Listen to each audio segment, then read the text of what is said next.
So hello everyone, welcome back to Saurya BMS. So चलिए शुरू करते हैं।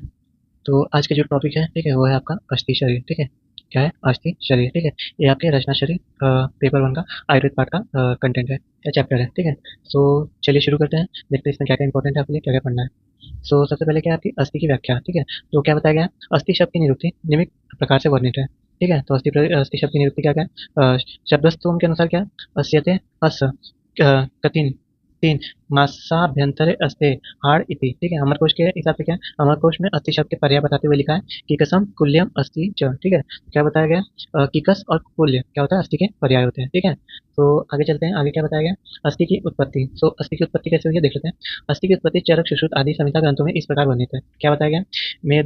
मेदो ततो अस्थि प्रजायते। ठीक है, चरक चिकित्सा स्थान में मेदो मेदो अस्थि प्रजायते। मेदस्तो अस्थि प्रजायते। ठीक है, अर्थात कैसा? अर्थात आचार्य चरक एवं सुश्रुत ने कहा है कि मेद अस्थि की को उत्पन्न करता है। ठीक है, क्या बताया गया? जो मेद है आपका, मेद धातु है, ठीक है, वही क्या करता है? अस्थि को उत्पन्न करता है। ठीक है, आइए नेक्स्ट देख लेते हैं। नेक्स्ट है आपका अस्थि की पंचभौतिक रचना। ठीक है, आपका अस्थि का क्या है? पंचभौतिक रचना क्या है देख लेते हैं।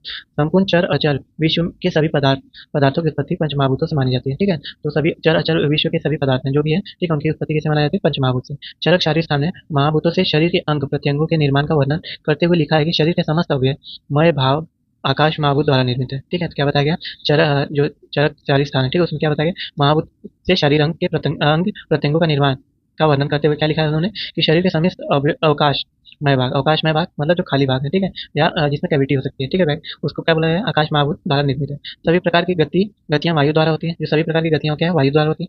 पाक क्रिया अग्नि महाभूत के द्वारा होती है। ठीक है, आर्द्रता जल महाभूत के कारण है एवं शरीर का संपूर्ण कठिन भाग यानी अस्थि आदि पृथ्वी महाभूत के द्वारा निर्मित होते हैं। ठीक है, तो ये बताया गया। यह विदित है कि व्यपदेशेन भूयसा न्याय के अनुसार सभी द्रव्य पंचभौतिक है, अतः अस्थि भी पंचभौतिक है, किंतु पंचभौतिक होते हुए भी पार्थिव अंश की अधिकता से युक्त है। ठीक है, तो इसमें क्या है? पृथ्वी महाभूत की अधिकता है। ठीक है, चलिए नेक्स्ट देख लेते हैं। नेक्स्ट है आपका अस्थि निर्माण। ठीक है, क्या बताया गया? ग्रहण किए हुए आहार का पाक होने पर रस धातु की उत्पत्ति होती है। ठीक है, तो ग्रहण किए हुए आहार का पाक होने से क्या होता है? रस धातु की उत्पत्ति होती है। इस उत्पत्ति क्रम में प्रत्येक धातु का स्वाग्नि द्वारा पाक होकर निर्माण होता है। ठीक है, तो क्या होता है? जो इस उत्पत्ति का क्या है? क्रमशः प्रत्येक धातु की स्वाग्नि मतलब अपने ही अग्नि द्वारा क्या होता है? पाक होकर निर्माण होता है। ठीक है, नेक्स्ट क्या है? रसाद रक्तम ततो मासम मासान मेदोस ततो अस्ति च स्थानो मज्जा ततो शुक्रम शुक्र गर्भ प्रसाजन। ठीक है, चरक चिकित्सा स्थान 15/16। अर्थात क्या बताया गया? अर्थात रस से रक्त, रक्त से मांस, मांस से मेद, मेद से अस्थि, अस्थि से मज्जा, मज्जा से शुक्र तथा शुक्र से गर्भ की उत्पत्ति होती है। ठीक है, नेक्स्ट है अस्थि निर्माण बताते हुए शारंगधर एवं भाई प्रकाश लिखते हैं कि मेदो यत स्वाग्निना पक्वम वायुनाम याति शोषितम। ठीक है, तदस्थि संज्ञा लभ्यते स सा सर्व विग्रह। अर्थात कैसा? अर्थात में धातु अग्नि से पाक होकर तथा पृथ्वी अग्नि और वायु का संयोग प्राप्त कर खर बन जाती है। ठीक है, तो क्या बताया गया? में धातु अग्नि से क्या हो जाती है? पाक होकर, ठीक है, तथा पृथ्वी अग्नि और वायु के संयोग से क्या हो जाती है? खर बन जाती है। इसी खर मेद का नाम है अस्थि। ठीक है, तो इसी खर का क्या नाम है? अस्थि कहा जाता है। ठीक है, नेक्स्ट देख लेते हैं। नेक्स्ट क्या बताया गया? दोष अधिष्ठान। ठीक है, तो आइए देखते हैं। प्राणी शरीर पंचभौतिक होते हुए भी शरीर पर वात पित्त और कफ का विशेष प्रभाव दृष्टिगोचर होता है। ठीक है, अस्थि को पंचभौतिक पदार्थ माना गया है। इसमें विशेषकर वात दोष आश्रित है। ठीक है, अतः इसे वात का अधिष्ठान माना जाता है। आचार्य चरक सुश्रुत ने जो वात का अधिष्ठान बताए गए हैं उनमें अस्थि की गणना की गई है। ठीक है, नेक्स्ट क्या है आपका? अस्थि धातु का मल। ठीक है, तो आइए देखते हैं। शरीर को मलिन करने वाले पदार्थ को मल कहे जाते हैं। ठीक है, प्रत्येक धातु की अपनी धात्वाग्नि पाक क्रिया द्वारा दो अंशों की उत्पत्ति होती है, प्रसाद एवं कीट भाग। इस कीट भाग से ही उत्पन्न होने वाले द्रव्य को क्या कहते हैं? मल कहते हैं। ठीक है, तो आइए देखते हैं आचार्य चरक के अनुसार और आचार्य सुश्रुत के अनुसार। तो चरक ने क्या बताया? अस्थि के मल केश और लोम को बताया। ठीक है, केश और लोम को बताया। सुश्रुत ने क्या बताया? अस्थि धातु के मल को नख एवं रोम बताया। ठीक है, चलिए आइए नेक्स्ट देखते हैं। नेक्स्ट क्या है? अस्थि के कार्य। क्या बताया गया? आचार्य सुश्रुत ने अस्थियों के कार्यों का वर्णन करते हुए कहा है कि जैसे वृक्ष अपने अंदर के छार के सहारे खड़े रहते हैं, वैसे ही प्राणियों के देह अस्थि रूप सार के सहारे धारण किए जाते हैं। ठीक है, इसलिए प्राणियों की त्वचा, मांस तथा शरीर के अन्य अस्थि वाहिनी वहिनी मृदु धातुएं विलंब से विनिष्ट होने पर भी अस्थि नष्ट नहीं होता। ठीक है, क्या बताया गया? इसलिए प्राणियों की त्वचा, मांस तथा शरीर के अन्य, ठीक है, अस्थि विहीन मृदु धातुएं जो क्या कहते हैं? सॉफ्ट धातु है। ठीक है, वो क्या हो जाती है? विलंब मतलब विनाश हो जाता है। ठीक है, उनका हो जाता है, मगर अस्थि का नष्ट नहीं होता। अस्थि अस्थि क्या आपका? नष्ट नहीं होती।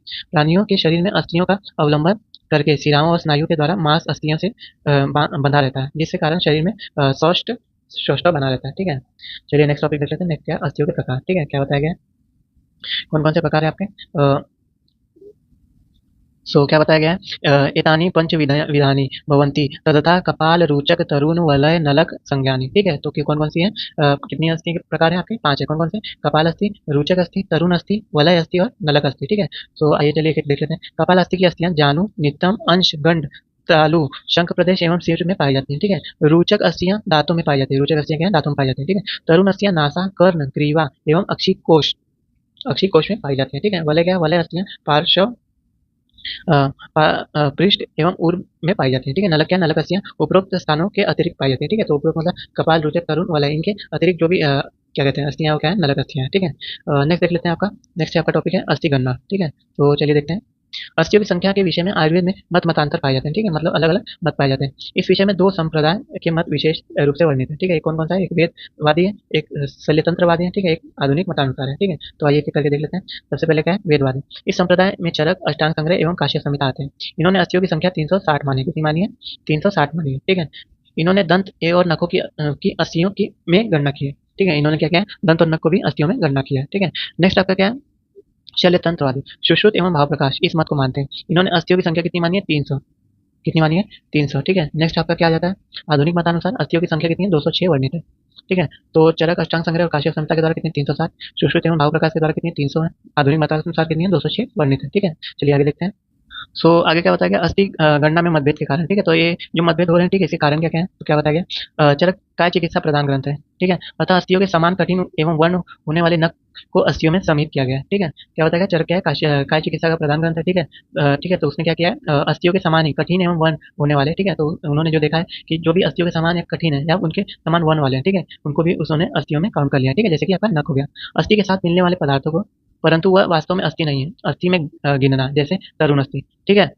नेक्स्ट क्या आपका, अस्थि के वर्ण के समान दांतों को अस्थियों में गिनना, ठीक है। अस्थि अस्थि के वर्ण के समान क्या है, दांतों को भी अस्थियों में गिन लेना, जिसका वास्तव में स्वतंत्र अस्तित्व अस्तित्व है नहीं है, उनका अस्तित्व मानना, जैसे दांतों के उलूखल, ठीक है। जो वास्तव में अस्थि नहीं है उनको भी गिनना, अर्थात काल्पनिक गणना करना, जैसे पुरुषुकाओं की संख्या प्रत्येक पार्श्व में 36 वर्णित है, उनकी गणना में 12 पुरुषुकाओं, 12 अवरुद्ध एवं 12 स्थालक इस प्रकार वर्णित है, ठीक है।